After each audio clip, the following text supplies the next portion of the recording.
الذي زين النبيين بحبيبه المصطفى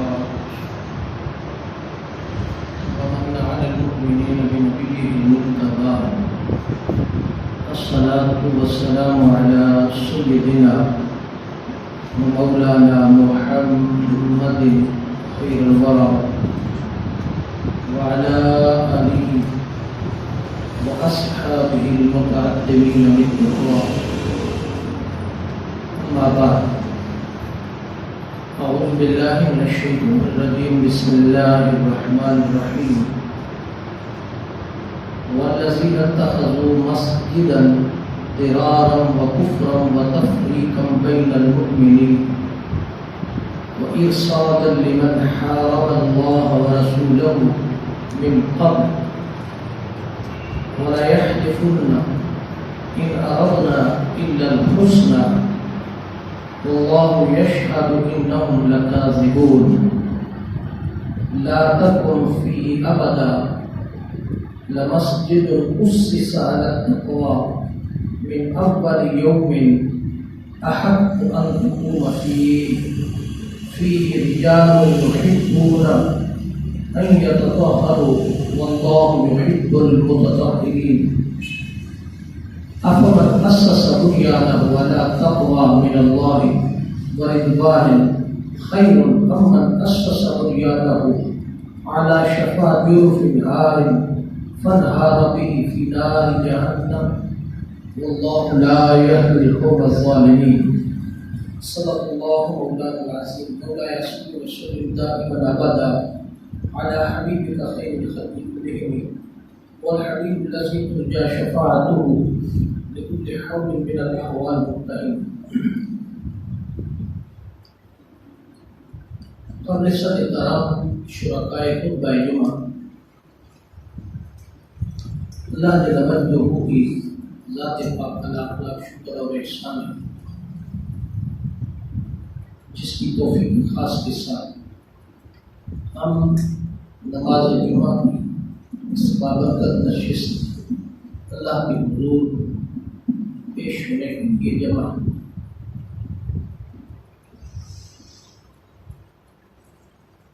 رمضان المبارک کا یہ تیسرا جمعہ آج 20 رمضان المبارک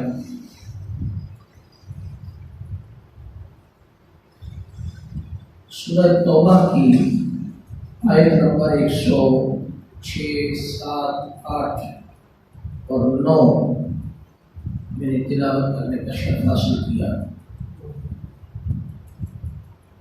آج کا ہمارا جو موضوع ہے وہ ہے حضرت علی کرم اللہ وجہ الکریم کی امت کو ایک نصیحت ہے۔ آپ نے اپنی شہادت سے قبل امت مطابق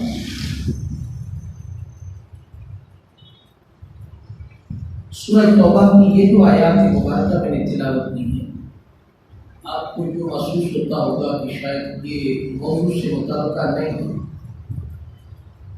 بہت بنیاد سے ایک دو چیزیں آپ کو سمجھانا چاہتا ہوں، اس لیے ان آیات مبارکہ کی میں نے تلاوت کی۔ یہ بات یاد رکھیں کہ 19 رمضان المبارک کو حضرت علی کرم اللہ وجہ الکریم پر قاتلانہ حملہ عبدالرحمن ابن ملجم خوارج کا بہت بڑا نام تھا۔ ابن عمر اور ابن بکر تمیمی یہ 3 خوارج تھے، گروہ تھا جنہوں نے حضرت علی کرم اللہ وجہ الکریم کو شہید کیا۔ 19 رمضان المبارک کو صبح فجر کی نماز کے وقت آپ کو حملہ ہوا، جو آپ کو زخم آیا وہ اتنا شدید تھا کہ 20 19 کا دن بھی اور 20 کا دن بھی گزار کر 21 کی رات کو زخموں کی تاب نہ لا سکے، اپنی جان اللہ کی حضور پیش فرمائے، یعنی کہ آپ کی شہادت وفات جو ہے وہ 21 رمضان المبارک ہوئی جو رات آ رہی ہے۔ دوسری بات یہ ذہن نشین رکھنی چاہیے، حضرت علی کرم اللہ وجہہ کو شہید کرنے والا گروہ خارج کا تھا، خارجی تھے۔ خارجی ایک بڑی لمبی تفصیل ہے، اس پر پھر کبھی موقع ملا تو تفصیل سے بات کروں گا، مگر آج کچھ چیزیں ایسی ہیں جو خوارج کی بنیاد کے متعلق آپ کو عرض کرنا چاہتا ہوں۔ یہ وہی گروہ ہے جنہوں نے حضرت سیدنا عثمان بن عفان رضی اللہ تعالیٰ کو شہید کیا تھا۔ ان کا مقصد بنیادی طور پر الحکم للہ تھا، اللہ کے حکم کا نفاذ، یہ نعرہ تھا بنیادی طور پر۔ جس طرح آج کے دور میں سیاسی نعرے لگائے جاتے ہیں، یہ اس طرح کا ایک نعرہ تھا۔ خوارج بنیادی طور پر آقا دو جہاں صلی اللہ تعالی علیہ وسلم کے زمانے میں ہی پیدا ہو چکے تھے۔ ان خوارج کا آغاز حضور کے زمانے میں ہو چکا تھا۔ بہت پیچھے چلے جائیں تو اس کی بنیاد خوارج کی ایک ڈرامائی انداز کے ساتھ مارز وجود میں ہے، جس کا ذکر سورۃ توبہ کی ان آیات مبارکہ کے اندر اللہ رب العزت نے ارشاد فرمایا۔ حضور نبی پاک صاحب الاولاد صلی اللہ تعالی علیہ وسلم جب ہجرت کر کے مدینہ تشریف لائے تو اس وقت آپ نے پہلی مسجد کی بنیاد رکھی جس کا نام تھا قباء، مسجد قباء۔ کچھ عرصہ گزرا کیونکہ آپ تشریف جب لائے تو اس سے پہلے مدینہ کی سرزمین پر مسجد قباء کی بنیاد رکھی جا چکی تھی۔ آپ نے اپنے دست مبارک سے رکھی، یہاں اللہ کے حضور سجدہ ریز ہوئی۔ آپ کی آمد سے قبل ایک ابو عامر نام بنی خزرج قبیلے کا ایک شخص تھا، بنی خزرج قبیلے کا ایک شخص تھا، ابو عامر۔ وہ حضور کے آنے سے پہلے عیسائیت قبول کر چکا تھا، یعنی کہ عیسائی مذہب میں داخل ہو چکا تھا، اور اس کا مقام ایک راہب کا تھا۔ راہب کہتے ہیں جیسے ہمارے مذہب کے اندر علماء کہہ لیں، شیخ، بڑے لوگ جو ہیں وہ لوگ، تو اس کا مقام اس عیسائیت کے اندر اس راہب کا تھا، یعنی کہ بڑا متقی پادشاہ عالم کا مقام تھا۔ تو یثرب کے لوگ بنیادی طور پر اس کی عاجزی، انکساری، طہارت کے بہت زیادہ معترف تھے، اس کے ساتھ ان کا تعلق تھا۔ جب حضور تشریف لے آئے تو اس کی مجلسوں کی تعداد کم ہونے لگی، مجلسوں کی تعداد کم ہونے لگی، یعنی کہ اس کو ملنے والے لوگوں کی تعداد بہت کم ہو گئی۔ کیوں کہ جنہوں نے چہرہ بددعا دیکھ لیا، اب ان کو تو کسی اور چہرے کے دیکھنے کی ضرورت نہیں تھی۔ حضور کی مجلس جن کو میسر آ گئی، ان کو کسی اور کی مجلس کی ضرورت نہیں تھی۔ اس نے دیکھا کہ میرے معتقد، مجھے ماننے والے لوگ جو ہیں وہ تو کم ہوتے جا رہے ہیں آہستہ آہستہ،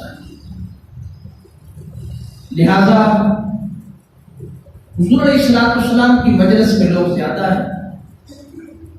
اس نے اپنے اندر اپنی مجلس کی تعداد کم ہونے کی وجہ سے حضور علیہ السلام سے ذہنی طور پر عداوت کرنا، بغض رکھنا۔ پہلا نقطہ یہاں سے یہ نکلا، استنباط ہوا کہ یہ ایک سوچ ہے، یہ ایک نیچر ہے کہ جب آپ کسی کے معاملات میں مداخلت کریں اور وہ آپ کو اچھا نہ سمجھے اور آپ کی وجہ سے اس کے معاملات میں کمی آنے لگے، تو وہ بجائے دلیل سے بات کرنے کی آپ کے خلاف مخالفت میں کھڑا ہوتا ہے۔ یہ ایک سوچ ہے، اور یہ سوچ اس ابو عامر سے لے کر کے آج تک، چاہے اس کا تعلق خوارج کے ساتھ ہے، چاہے اس کا تعلق مسلمانوں کے وڈیرائزم کے ساتھ ہے، چاہے اس کا تعلق جگیردارانہ نظام کے ساتھ ہے، چاہے اس کا تعلق کسی کے ساتھ ہے، جب آپ کے وڈیرائزم کے سامنے کسی نے انکار کیا تو آپ سمجھ لیں کہ کیوں آرڈر جاری کرتے ہیں کہ ہم آپ کو مروا دیں۔ یہ سوچ ابو عامر سے نہیں، نمرود سے چلی ہے۔ نمرود نے بھی حضرت ابراہیم علیہ السلام کو یہی کہا تھا، جب دلائل سے مطمئن نہ کر سکا تو کہا ہم آپ کو اٹھا کر کے آپ نے پھینکوا دیں۔ یہ وڈیروں کی سوچ آج بھی، اور آج بھی یہی کچھ نہیں ہو رہا۔ پیسے سے خریدو، نہیں مانتا اٹھا کے مروا دو، پتہ ہی نہیں، ریکارڈ جلوا دو، بندہ مروا دے، اس کو اٹھوا لے۔ یہ جاہلانہ، جگیردارانہ، غرورانہ، تکبرانہ سوچ ہے۔ جب اس نے دیکھا کہ میری مجلس کی تعداد کم ہونے لگی ہے تو حضور سے عداوت کر دی، اور یہی حال آج کے پیروں کا ہے۔ پیروں کی مجلس میں چلے جائے، کوئی دوسرا بندہ مد مقابل چند اس سے بڑی باتیں کرے تو مرید ادھر جانے لگے، اس سے مخالفت ہو جاتی۔ آج کل دین کے اندر یہی کچھ ہوتا ہے، دین کی تباہی کے اسباب یہی، برداشت نہیں ہے اگلے کو برداشت کرنے کی، اپنے اندر وہ صلاحیت نہیں کہ آپ اپنے ریوڑ کو بچا کے رکھیں۔ جب بکریاں ریوڑ سے نکل کر کہیں اور جانے لگتی ہیں تو مروا دیں گے ہم آپ کو اٹھوا دیں گے ہم آپ کو۔ بس یہی سوچ ابو عامر ہے۔ دوسری بات، یہ بات واقعہ اس لیے میں عرض کرنا چاہتا ہوں تاکہ آپ کو جو اگلی بات میں کہنا چاہتا ہوں ساری حقیقت آپ کو سمجھ آ جائے۔ حضور نبی پاک علیہ السلام کے سامنے ایک دن سامنا ہو گیا۔ اس نے آقا سے پوچھا کہ آپ کون سا دین لے کر آئے؟ اب اندازہ لگا لیں کہ آقا علیہ السلام سے پوچھتا ہے کہ آپ کون سا دین لے کر آئے۔ اس کو اپنے دین پر اتنا گمانڈ اور غرور ہے۔ آقا نے فرمایا میں ملت ابراہیم پر دین اسلام دے۔ فرمایا اس کے اندر تو بہت ساری کمزوریاں ہیں، اس لیے ہم نے عیسائیت کو قبول کیا۔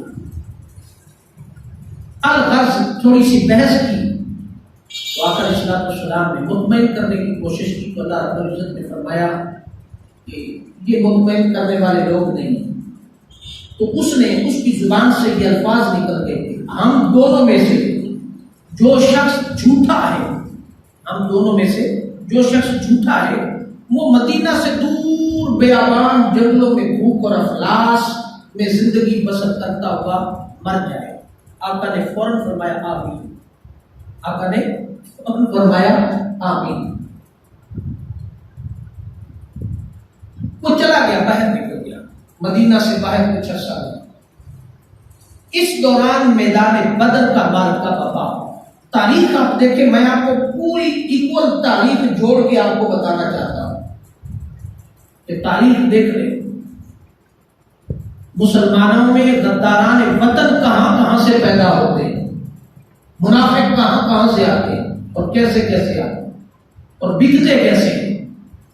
یہ بکنے والا کام ازل سے چلا۔ میر جعفر اور میر صادق کی ٹرم تو آج پیدا ہوئی ہے۔ میں تو اس میر جعفر اور میر صادق کو نہیں کہتا، میں تو اس منافقت اور بکنے والی ٹرم کو خوارج سمجھتا ہوں۔ منافق، قرآن نے بڑی وضاحت کے ساتھ منافقین کا ذکر کیا۔ بہرحال میدان بدر کے اندر اس نے مکہ والوں کا ساتھ دیا، اس ابو عامر نے۔ جب بدر کے اندر مسلمانوں کو فتح نصیب ہو گئی تو یہ سکون سے نہیں بیٹھا، اس نے پھر مکہ والوں کو اور اکسایا، مشرکین کو اپنے ساتھ ملایا اور مسلمانوں کے خلاف اس نے تیار کیا، اور اس کے اکسانے کے سبب میں دوسرا معرکہ جو وقع ہوا وہ احد کے مقام پر جنگ احد وقع ہوئی، وہ احد کے مقام پر جنگ احد وقع ہوئی۔ اب جنگ احد کے اندر اس نے وہ مسلمان جو مدینہ کی سرزمین پر اس کی مجلس میں بیٹھتے تھے ان کو اپنی طرف متوجہ کرنے کی کوشش کی، اور فرنٹ لائن پر مسلمانوں کے سامنے آیا اور آگے بڑھ کر کے کھڑا ہو کر کے ان کو متوجہ کرنے لگا کہ ابھی بھی وقت ہے کہ آپ میری طرف آ جائیں۔ احد کے میدان میں جنگ شروع ہے اور یہ آگے آگے ان لوگوں کو اپنی طرف متوجہ کرنے میں مصروف ہے، مگر کسی نے بھی ابو عامر کے چہرے کو منہ نہیں لگایا، اس کی طرف توجہ نہیں کی۔ کیوں کہ ان کے ذہنوں میں چہرہ والضحیٰ کی رعنائیاں ضم ہو چکی تھی، وہ دیکھ چکے تھے، اب وہ کسی اور کی طرف جانا نہیں چاہتے تھے، لہذا وہاں سے اس کو نتائج نہ ملے، جنگ احد ہو گئی۔ پھر یہ شام اور مصر کی طرف چلا گیا اور کیسر و کسریٰ کے حکمرانوں کو اپنے ساتھ ملانے کی کوشش کی۔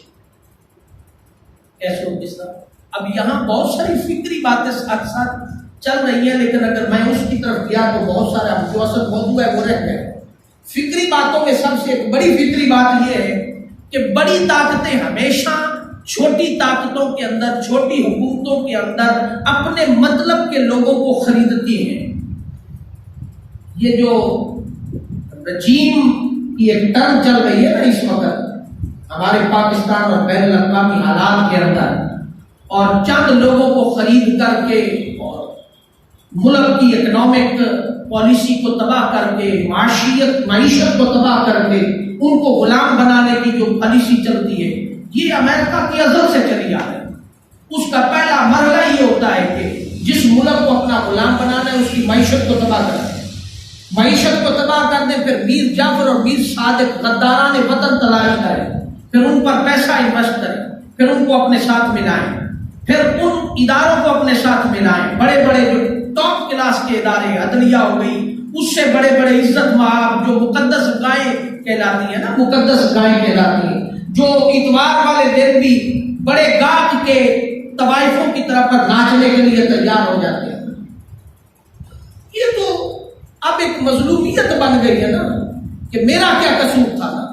قصور تو تیرا تھا کہ 4 سال بلی کی طرح آنکھیں بند کر کے بے ہوشی کی نیند سویا رہا، اور جب تجھے اٹھا کے بہت بیٹھا تو تجھے خیال آیا کہ مجھے کیوں نکالا۔ یہ عزم سے ٹرم چلی آ رہی، عزم سے جب کرسی ملتی ہے نا تو اس کی نرم و نازکیاں جو ہے نا وہ انسان کو سب کچھ بھلا دیتی ہے۔ اسی ابو عامر نے کیسر و کسریٰ کے محلات کے اندر جا کر اس بڑی طاقت کو اپنے ساتھ ملایا، اور ملا کر کے پھر مشرکین مکہ کو اس بات پر تیار کیا کہ ہم آپ کو پیسہ دیں گے، ہم آپ کو دولت دیں گے، ہم آپ کو فوج دیں گے، آپ مسلمانوں کے خلاف تیار ہو لڑنے کے لیے۔ لہذا کیسر و کسریٰ کی طاقت کو اپنے ساتھ ملا کر کے مسلمانوں پر جنگ تبوک مسلط کرنے کی کوشش کی گئی۔ یہ 30ویں جنگ تبوک۔ جنگ تبوک کا پس منظر بھی یہی آیات مبارکہ ہے۔ یہ جنگ تبوک کے پس منظر میں یہ آیات مبارکہ آئی ہیں۔ اب اگلی بات جو میں نے جو پہلے آپ کو عرض کیا نا کہ کیسے غداران وطن خریدے جاتے ہیں، یہ قرآن بڑی وضاحت کے ساتھ فکر دے رہا ہے۔ اب اس نے کیسر و کسریٰ کے ساتھ مل کر کے مکہ کے سرداروں میں سے غداران وطن کو اپنے ساتھ ملایا، اور ملانے کے بعد ان کو ٹاسک دیا۔ ان کو کیا ٹاسک دیا؟ میں بڑی کلیئر ہوں اس بات پر، قربان جائیں اس قرآن کی عظمت پر، قربان جائیں اس قرآن کے اعجاز پر۔ یہ قرآن کا اعجاز ہے کہ جس دور کے اندر، جس ماحول کے اندر، جس لمحے کے مطابق اس قرآن سے رہنمائی لیں، یہ قرآن اس لمحے اور اس ماحول کے اندر، اس زبان میں اور اس حال کے اندر قرآن آپ کو رہنمائی عطا کرے گا۔ قرآن ہے، کاش کہ اس قرآن سے جڑ کر دیں گے اور قرآن کے الفاظ اور یہ فکر اور آج کے موجودہ پاکستان کے حالات پر اطلاع کر کے دیکھ لیں۔ ابو عامر نے، غدارہ نے وطن تلاش کر، ان کو ٹاسک کون سا دیا؟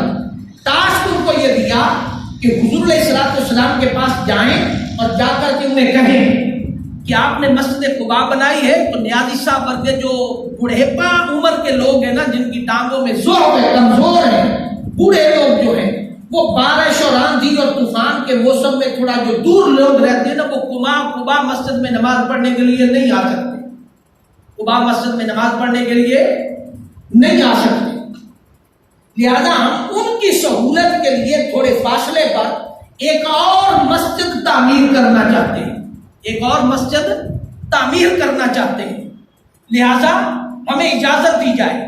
تو آقا علیہ السلام نے فرمایا، اس وقت جنگ تبوک مسلمانوں پر مسلط کر دی گئی ہے، ادھر جنگ تبوک مسلط کر دی گئی اور ادھر غدارہ نے وطن کو یہ منصوبہ دے دیا گیا کہ آپ مسجد بنائیں۔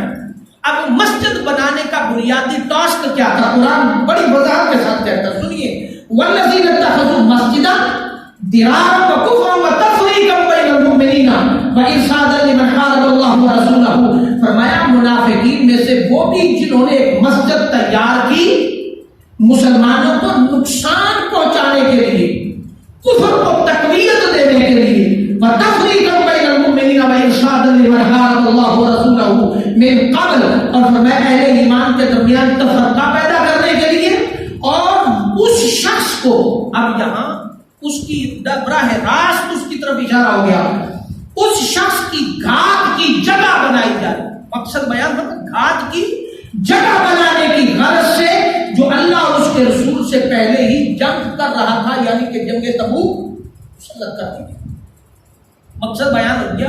اس نے بھی یہی ٹاسک دیا کہ آپ ایک کمرہ لیں، اس کو مسجد ڈکلیئر کریں، وہ کمرہ بنیادی طور پر میرے رہنے کی جگہ ہوگی، میں جب کیسر و کسریٰ سے شام سے سفر کر کے اس مسلط بڑی طاقت کے ساتھ آؤں گا تو میرے رہنے کی جگہ وہ کمرہ ہوگا، بظاہر وہ مسلمانوں کے لیے مسجد ہو۔ بات سمجھ آ گئی ہے؟ یہ فکر قرآن سے سمجھے تو پتہ چل جاتا ہے کہ حالات کیا ہے۔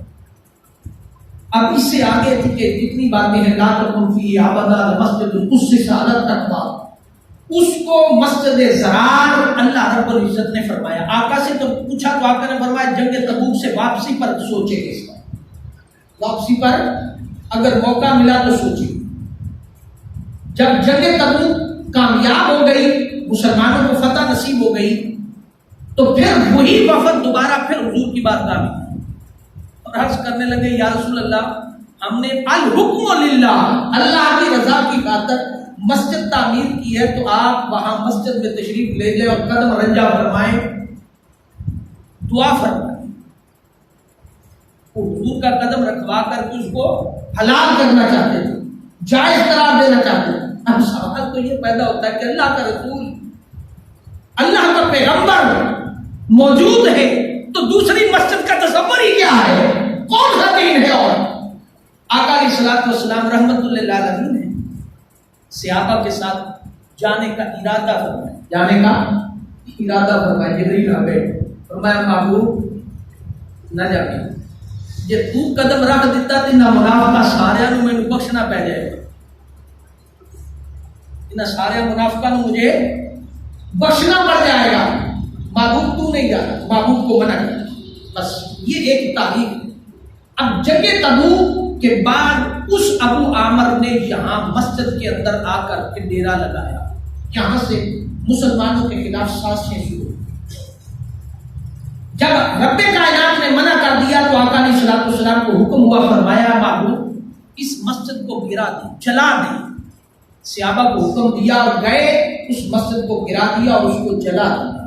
پتہ یہ چلا کہ جو مسجدوں کے نام پر آج بھی فتنہ پرور ہے وہ مسجد ضرار ہے، اللہ کا گھر نہیں۔